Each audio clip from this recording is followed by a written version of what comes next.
thy mountain retreat, God will strengthen thy feet. Without fear of thy foes thou shalt tread, and their silver and gold, as the prophets have told, shall be brought to adorn our fair head. O Zion, dear Zion, home of the free, soon thy towers shall shine with a splendor divine, and eternal thy glory shall be. This is Jaron Barlow back with Defending Utah Radio. Today we are going to talk about jury nullification. Back in 2015, Defending Utah got word of gun confiscation in Provo, and so we did a story on it back then, and today we're just going to follow up with it and talk a little bit more about jury nullification and the principles behind that. So with that, this is Ben McClintock. With that, it was Ray. He lived in Provo, and he was charged with defending his property against intruders that he told to leave and refused to leave. And we wanted to do a follow-up with you to let you know what had happened to him. Did he actually, what was the background, what had actually happened to him, and what was the result of that? Why did this turn out the way that it did? So without any further ado, we will share with you the interview with Ray from Provo. All right. Welcome back to Defending Utah Radio. I'm Ben McClintock, and we are joined with Ray. And if you'll remember, our listeners will remember, must have been about 2 years ago, we had you on our radio program, and we talked about your situation with Provo and how it was about gun confiscation in Provo. So give us kind of a brief overview of what we talked about before, and then we can kind of move on from there. Just a real quick overview of what kind of started this trouble you had with Provo. Okay, so just a phone call from my wife while I was at work. The two strange men were in our yard and wouldn't identify themselves when she went out back. And they claimed to be with Google Fiber, but we had Google Fiber in our yard many times. So we had seen them in their vehicles and their uniforms. Everything was consistent except for this time. So my wife shared this with me on the phone. And so I just quickly came home. She was pregnant at the time with our number 5. So I just quickly came home and confirmed everything from the window of the house. A couple guys in the yard with no uniforms, no vehicles, with Google, just nothing. So I went and grabbed my shotgun and just went outside and demanded they leave, and that they scared my wife, and then basically I was arrested, and I was the one taken away, and they were brought back on the property without ever identifying themselves. Wow. So that was a pretty big story, and it was really interesting because we had Defending Utah got some flack for kind of covering the story and making a big deal about it, but we thought it was a huge deal that somebody would be arrested for defending their property from people that weren't identifying themselves and that you had told to leave your property, and they refused to provide evidence. And so so you were arrested, and you went to and they pressed charges on you, and they didn't want to drop the charges. Kind of take us where things went from there. Yeah. Okay. So I was arrested, and I was charged with 2 felonies, since there were 2 separate individuals in the backyard. They were both aggravated assault, so facing potentially 5 years apiece. So aggravated assault for telling them to get off your property, or for having a gun? Let's see if I remember the law. I've kind of put it out of my mind since November, but it was for having a firearm and for just yelling, raising my voice and swearing at these men. And that's assault. And that would be a felony assault. That would make it so you would never be able to own a gun to protect your family again if you were convicted. That's right. Yeah, exactly. Okay, go ahead. Yeah, so 2 charges of that, and they wouldn't drop it. I went through about 18 months, maybe a little bit more, 19 months of court, and eventually was acquitted. So So, I think there's a lot of so you were acquitted, so that's great. But I think there's a yeah. lot to that beforehand. So you had hired your first attorney, Morgan Philpott, and what went on with that? Okay. Yeah. Well, Morgan, I think everything happens for a reason. So Morgan was there for a reason. That's what I told him when I eventually let him go. He,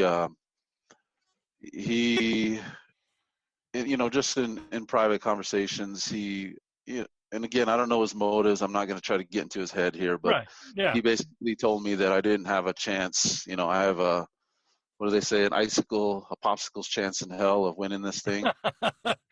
you know, So he said it was so a foregone conclusion that you had zero chance of winning this.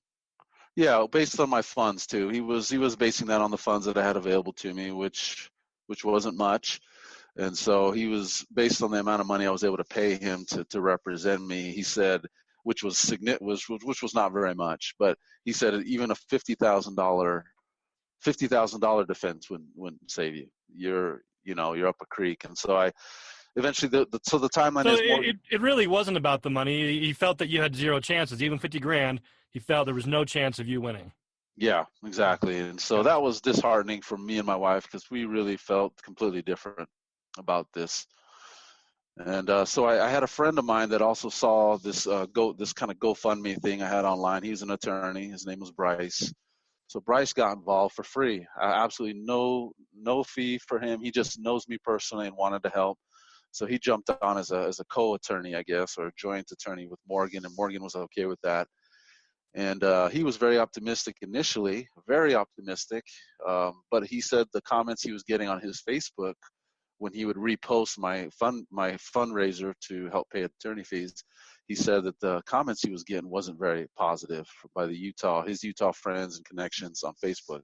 Yeah. They were very not in. They also thought I didn't have a chance, but he was still optimistic at this point. And we go through several months, and as he's working with Morgan behind the scenes, I guess I don't know what happened. I'm just guessing here, but he changed his tune. He jumped on the bandwagon saying, "You're going to be like Lavoy Finicum. You're going to be that's who they compared me to. You're going to be like Lavoy Finicum, sitting in prison, for your morals." Because I disagreed with them strongly that I did have a chance, and they thought I didn't. Wow. That's so they compared you to somebody that the government murdered because you were standing up for your property rights, and they felt you had no chance of winning. Yeah, they were comparing me more on the moral ground, not necessarily on this. It wasn't the same position. No, but on moral grounds, they felt that you were going to be punished by the government not maybe in the same exact way, but that you would be punished by the government because just like Lavoy, you stood up for the Constitution. Yeah, that's right. Yeah, for my God-given right to protect your family and protect your property, protect my property, all of the above. Against a corporation, a company that wouldn't even identify themselves. And so you had Morgan kind of not kind of, but it wasn't feeling it. And then you had a friend of yours that was going to take it pro bono. He was really excited about it, and then things started to change with him. What happened after that? Yeah, so after that. So I just had conversations with my wife, and we eventually agreed after we just thought about it as much as we could and prayed about it. At this point, were there any offers? Sorry to interrupt you. I just wanted to make sure we don't skip too much. Did the city attorney make any deals with you? Offer any plea bargains at this point yet, or was it all just you're just going all the way? And they weren't going to make any deals. Yes. So there was a plea deal, 1 felony instead of 2. So it would have been just the single felony was the lowest they'd go. And Morgan, basically, again, his position was that I would lose. So he strongly recommended, and then he got Bryce on board with this too. So Morgan strongly suggested that you take the plea bargain to accept 1 felony, which would from 2 felonies, which would still prevent you from ever owning a gun to protect your family, correct? That's right. Yeah, nothing changes whether it's 2 or 1. That consequence is the same. Is static. is the same But answer. you would have been in jail for a shorter amount of time, I guess. Potentially. I mean, he said there's a chance, with talking to the prosecution, they weren't going to pursue jail time, which I thought meant as part of the plea deal originally. When we eventually accepted it with Morgan and Bryce, we said we'll take it. We'll take the lesser, just the one felony. I thought part of that deal was that there would be no jail time. Uh-huh. So, but then I later found out as I went to the plea to give my plea, and I pleaded no contest because I still at this point did not feel guilty. I had nothing to be ashamed of. I said no contest, and then I asked the judge, so does this mean I don't get any jail time? He says, no, that doesn't mean that at all. That is not the deal. The deal is that they will not pursue it, but I am the judge. I determine whether you have jail time or not. It has nothing to do with whether they pursue it or not. And so that started to change things. And then there was another form I was supposed to have already prepared and signed with a written statement of what plea I was taking and Uh-huh. and why I was taking it and my point of view on it. But I never had that. So Morgan, I don't want to bash Morgan, but he was unprepared again, this happened several times. And so I didn't have this paper, and so the judge told me to sit down and come back, and told him to get with my attorney, which with Morgan was there. So we sat down and started filling this out, and I'm just feeling like really uneasy about it. Everything's changing as I go, and so I went ahead and did it, and Morgan filled it out, and then we went back up to the judge and said I plead no contest, and we went through that whole thing, and I just didn't feel good about it because the judge now said I had to do probation. I think it was P&P or something like that, probation and parole. So I had to do this probation thing, and I looked at the forms, and it was a massive document revealing literally everything I've probably ever bought, any asset I possibly own, and it was just way too invasive. And so that was the straw that broke the camel's back. I wrote a handwritten letter that night, the almost the same night, and went and hand delivered it to the judge's clerk at Provo, and saying that I'm withdrawing my plea, and I don't want that is not I did it not understanding what was going on. I tried to explain it in writing and deliver that. So then that leads to now finding another attorney, which I had done a lot of research through the night. But they accepted your revoke of your plea. They did not. No, that was the next battle. Yeah. Oh, okay. Gotcha. So the next battle leads to I found an attorney, which to this day was a godsend. His name was, I feel good plugging his name and his reputation, Mike Petro out of Provo. An amazing, amazing attorney, has a heart of gold. I found Mike Petro through a lot of calls and research and getting referrals from other attorneys. And so I went and contacted Mike, and he told me, like, okay, what's going on? And I explained this whole thing I just told you, and then I submitted a handwritten letter. And he says, okay, well, that doesn't mean you're out. So I don't know if I can represent you. But in talking with me, I think getting to know my story and getting to know me personally, he agreed to work to get that plea deal that I accepted removed. So that was the next step. So he started that kind of work. He started that work on getting the plea removed of no contest and taking one felony. Wow. Okay. He also said that was the worst deal he'd ever heard of. He said, I mean, I don't know if that's his job. So there's probably some potential for bias there because he gets a client that's going to pay him. But he said that was the worst deal he's ever seen. Wow. So yeah, he says, and he's helped me understand. He said that one felony, two felony, it's really negligent. Doesn't really matter in the judicial system. Right.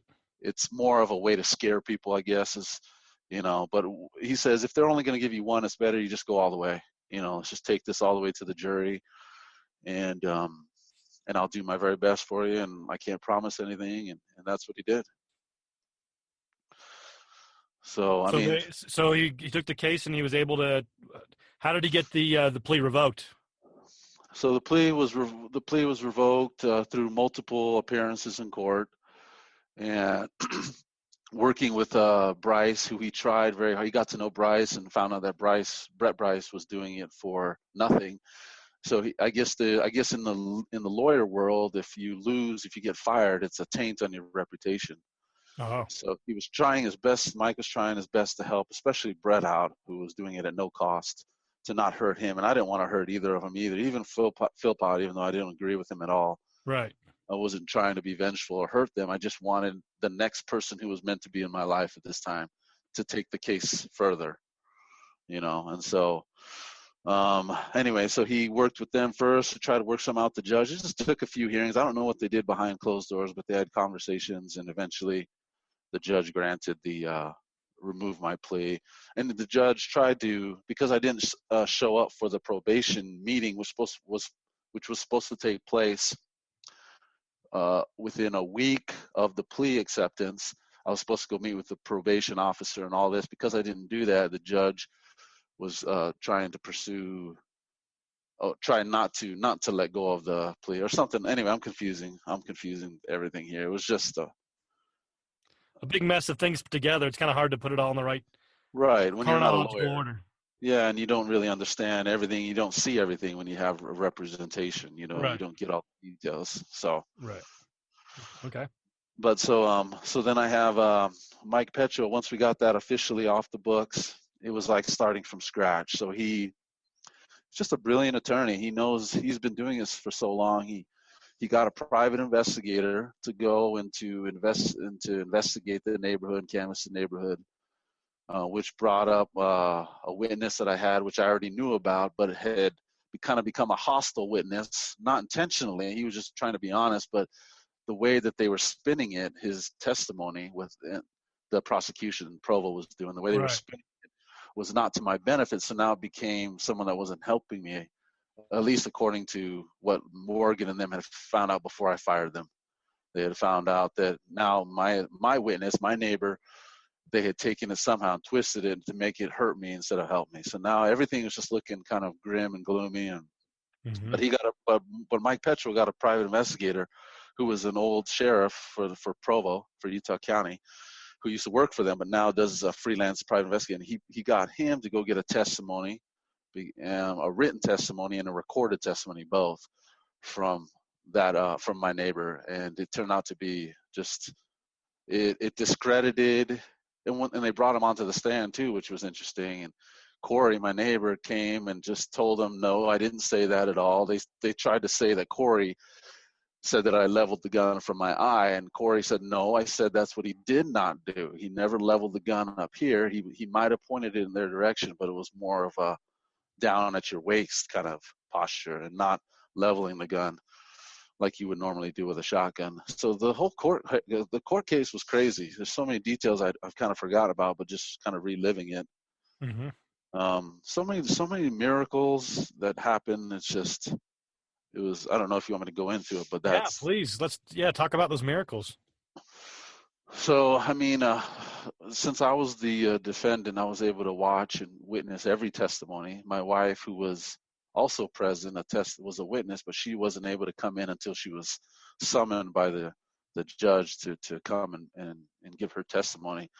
So I thought that was interesting, but I got to see everything beginning to end and hear all the testimonies. So, so the two guys were, Mike Petro used the original pretrial hearing that we did, the recording of it, to basically just show that these two gentlemen that were on my property without ID and all this, that their testimony is continuously evolving and changing, and that mine is staying constant. From the time I did that interview with you at Defending Utah to the fundraiser when I wrote a description of everything that happened, everything has been, for the most part, consistent, within a little bit of human error on my part, but mostly consistent. And he was able to show that these two men were changing their testimony from things like, for example, that you have 5 minutes was the original testimony given by them, that I told them you have 5 minutes to grab your ladders, your bags, your tools, and get off my property. It went from 5 minutes to, to 30 seconds to like 5 seconds over the course of all of these testimonies, know. And so he says, so what happened? Was it 5 minutes or 5 seconds? Was what happened to the other 4 minutes and 55? He just was able to show that they didn't know what they were talking about. And then another miracle that happened was one of the gentlemen had multiple warrants out for his arrest for lewdness and for lying to a police officer, which was a miracle in itself that it even came up, because I guess by the laws of the land that you can't bring that stuff up yourself. I was learning as I go. We're not allowed to bring these things to the forefront of their historical track record unless it had some pertinence to the current case. And so eventually it came out from his own mouth. He just let it go because he was just so quick on the tongue. He was the one really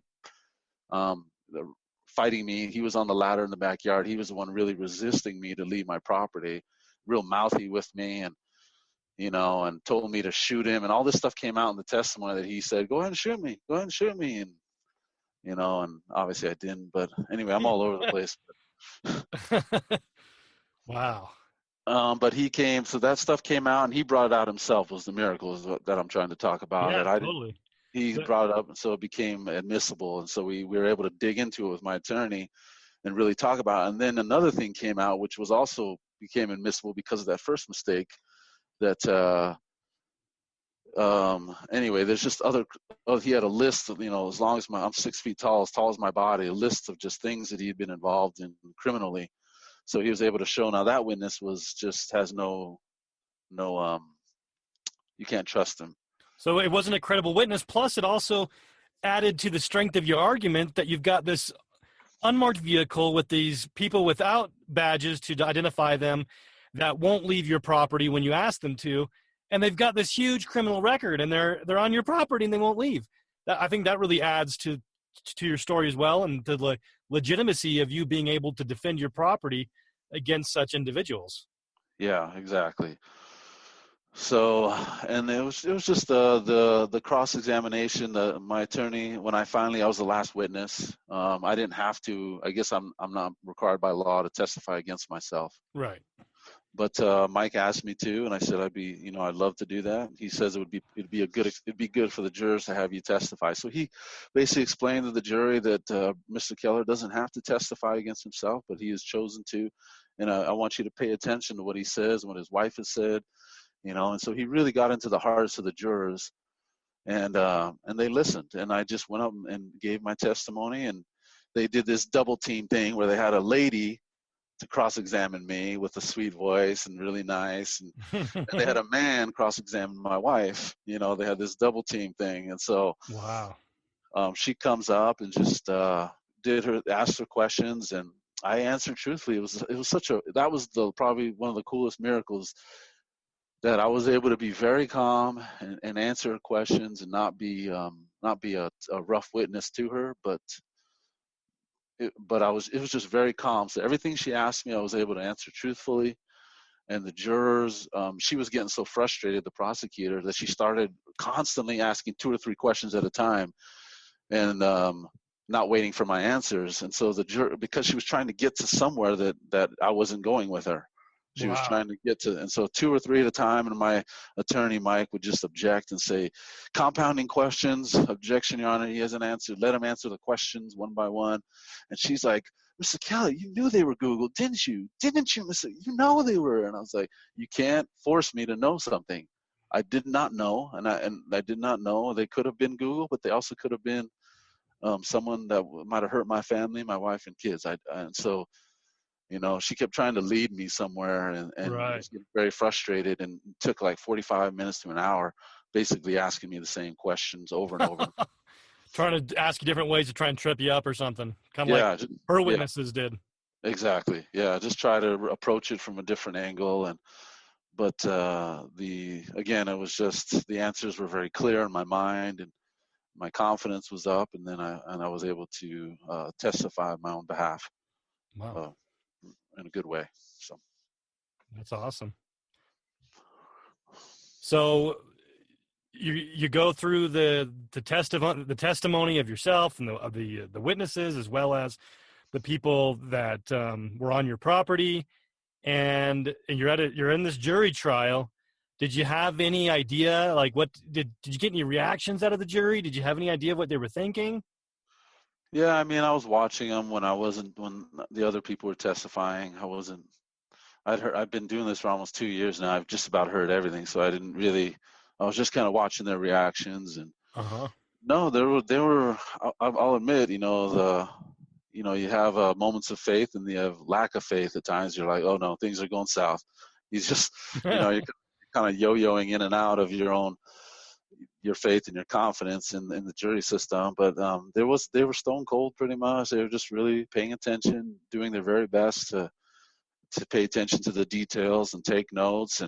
And I know I sat in with each of them being interviewed individually by both attorneys because they had to pick the jurors. Right. My attorney was very transparent, which was awesome. He didn't tell me to sit out there and he'll just do it.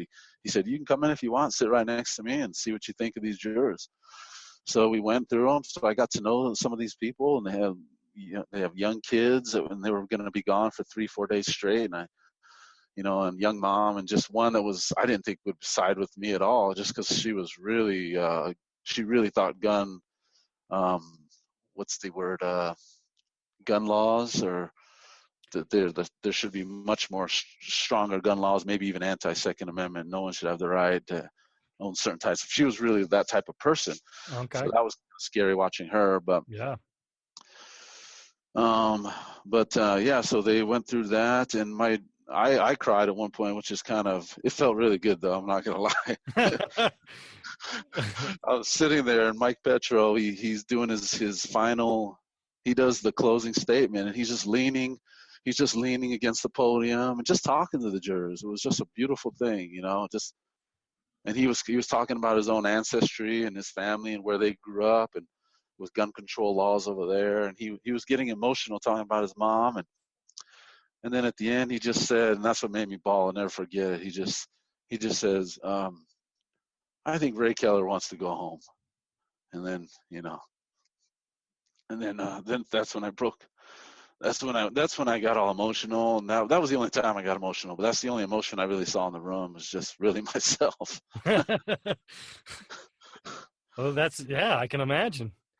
That's amazing. So how long was the trial? Trial was I think it was Wednesday, Thursday, Friday. It was 3 days, and the jury came back about 1 a.m. on Friday. Wednesday, Thursday, Friday. So how long did they deliberate for? It was probably 6 or 7 hours. Wow. So they went through everything, and it sounded like they had so was it a unanimous not guilty? Was it a hung jury? No, unanimous. There was one holdout, and he came and talked to me out in the parking lot because we met all the jurors at 1 a.m. There's no one else on the street, so right. they're easy. So one of them came up to me and says, he says, don't turn this into some, like some kind of political thing. Don't go out on the circuit and, I get what he's trying to say. You don't want to turn this into something, but I disagree with him. The reason I went and came to your show and went to, Channel 5 News is I think it's important that people know what's going on, just with the legal system, with guns specifically, with property rights. So that's why I think it's important to do this, not to hide and cower. So, I disagree with him that I shouldn't talk to people about it. But anyway. So are you still living in Provo? No, we sold our home just like we planned, and we moved further away to rural Utah. We'll leave it at that. Yeah. So you like it a lot better out in the country? Oh, yeah. It's awesome. Land, I'm looking out my window, no neighbors. Anyway. I know how you feel. So, wow. So that's amazing. And I agree. I think this is an important thing because people talk about their gun rights and their right to go hunting and this kind of stuff. But this is really where the rubber meets the road when you're using something to be able to defend your family. And when the government attacks you for defending your family, this is essential that the people know about this, especially in a conservative state like Utah, where everybody thinks that there's no way in the world the government's going to take away your gun rights or anything like that. But it seems like over and over again, this is when the government attacks, not when you go out target shooting or go out hunting. It's when you use your Second Amendment rights for what they're meant for is when the government goes after you. And so this is a great case that shows the miracles that God can place before us, that, yes, even going through as corrupt as our judicial system is, that we can still have victories, and that even when you've got lawyers that are saying you've got no chance in the world of victory, and that when you are able to talk to your peers and show them what's really going on, and actually have all of the facts presented, the truth always triumphs, and that we can still defend our families. Yeah, I mean, just on the gun confiscation bit too. I have yet to get my gun back, which they took, and I've called, and there's supposed to be a process, a 3-step process. They have to confirm that you own it, that that you can own it or something. There's 3 steps, and I have yet to hear. It doesn't mean they haven't tried, because I don't get the best signal out where I live, but so I'll give them the benefit of the doubt. But I haven't received my gun back. So the trial was in November, is that right? Yeah, November. Yep, of last year. So you've been found not guilty, and they still have not given you your gun back. Yeah, exactly. And one other thing I was going to mention too is that this jury they nullified this law, because by law, in both my attorney, because he was so tired, he didn't sleep. He was up all night working on my case usually. So he didn't sleep a lot. So he was tired. He kind of slipped up, and he admitted to me in private that, when he sat down in his closing argument, there was 7 stipulations to be at least a misdemeanor, bare minimum, and they were all met. And he didn't mean to say that. He thought the 6th and 7th one were or 6, the number 6 or the number 7. No, and the number 7. He thought it had to meet all 7, not just 6 of the 7. Oh, okay. But the way the law was written for the misdemeanor is that it was 6 or 7. And so he admitted in his closing argument that at least 6 of the 7 were met. That makes sense? Yeah. Well, that's an even bigger victory, because this is something that more jurors need to know about, is that they are not only judging guilt or innocence of the individual, but they are judging the justness of the law as well. That's right. Exactly. And so they basically acquitted you or found you not guilty because the law that you supposedly broke is an unjust law. It's unjust to convict you and take away your liberty because you defended your family.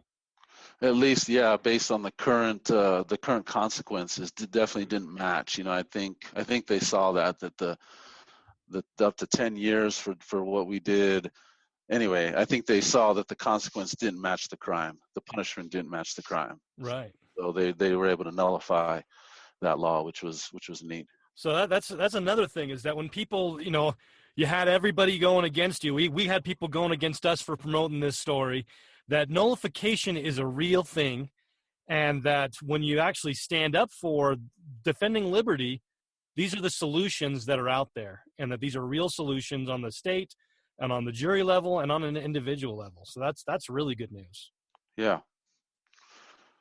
Well, Ray, I really appreciate you coming on. I hope all those haters out there are feeling really ashamed of themselves for being so pathetic and not willing to stand up for liberty, and attacking somebody that's like yourself that's willing to stand up for liberty. I appreciate you coming on with us. Yeah, and those that were hating on this or whatever, I think, I don't know. I just wish we can all just we don't have to agree with each other, but just what's the word? We could still, I don't know, we could still respect each other's rights, because I know, yeah, it's sad that happened. I'm sorry that happened to you. I didn't know that they used your tape during the trial, though, which was interesting. Oh, that's pretty funny. Defending Utah was in a court of law. Yeah. That's exciting. Well, that's pretty neat. Well, again, thanks, Ray, for coming on and telling us your story. I am so happy that this turned out the way that it did for you and your family. That's wonderful. Yeah, thank you. Yeah. Okay, Jerem, that was a pretty wild interview and a pretty wild string of events that happened to Ray. What are some things that stick out in your mind?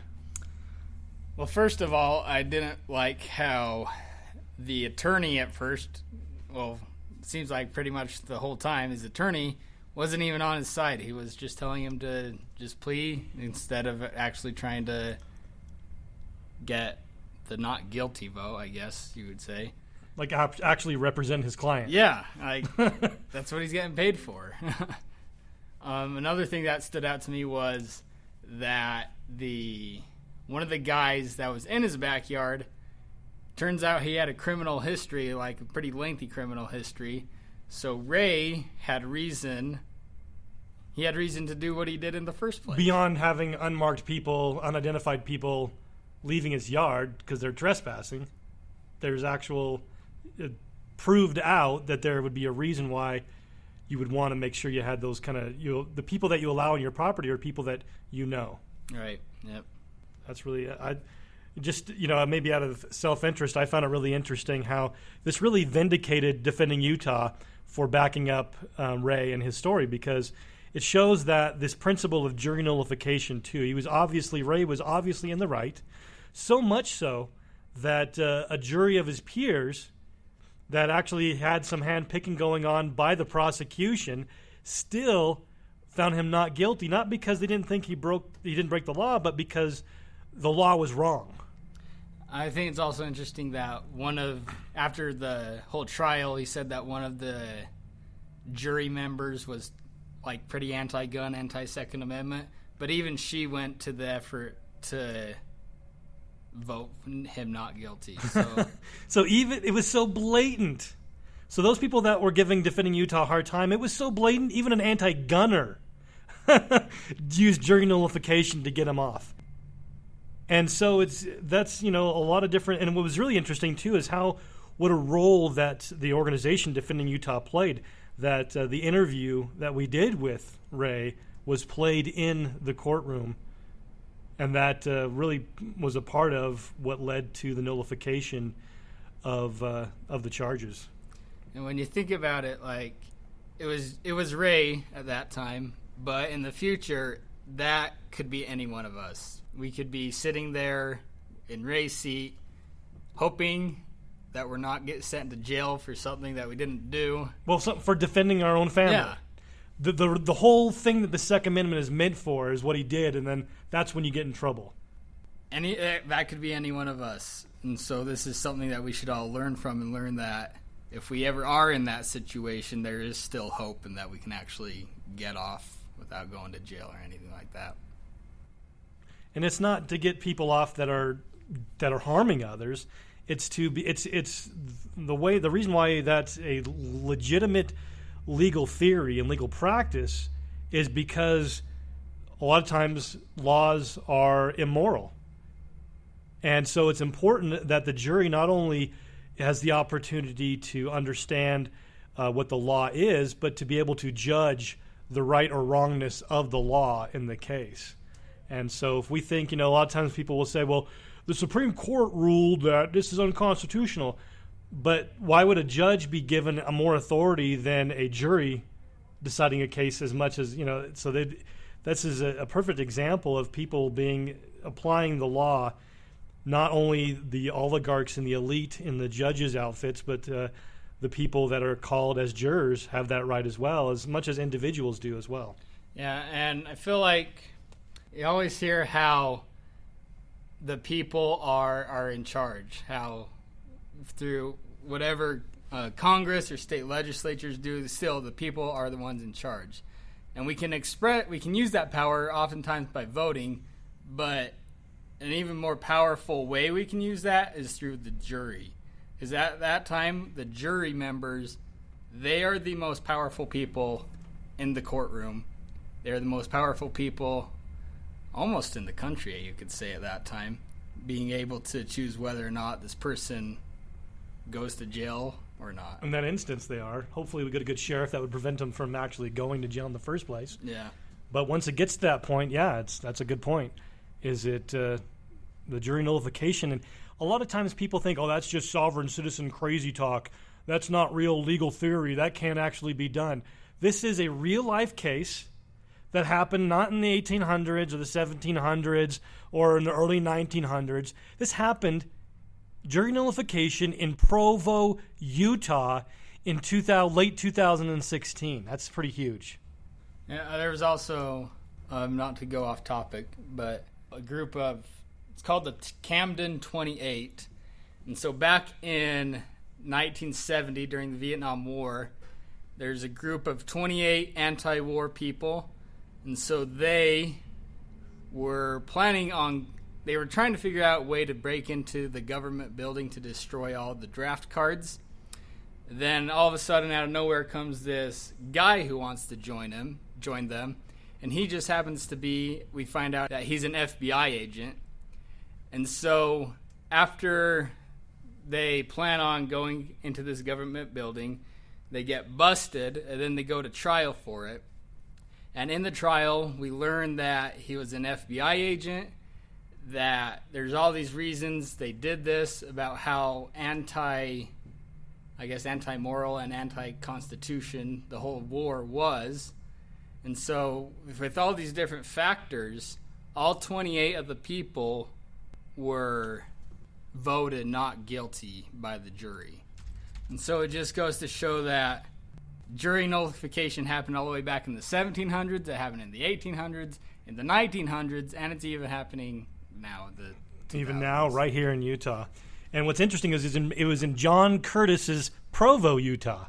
This guy that's running for Congress, he was the one, ultimately responsible in the city for pressing those charges. It was the city of Provo, John Curtis's Provo, that wanted to put a guy in jail for defending his family against a guy trespassing that ended up having a criminal record.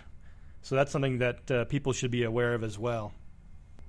So yeah, before you go vote for who you want to be sent to Washington in the 3rd Congressional District, just make sure you know the history of what's happened in their areas.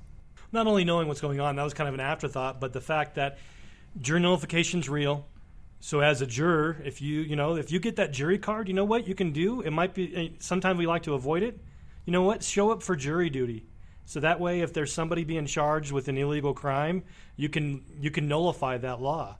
And the importance of standing with Defending Utah, because we follow correct principle, and so we get vindicated. So stand with Defending Utah. I've never been summoned to be a jury member, but I would like to. It'd be fun. I really want to. But yeah.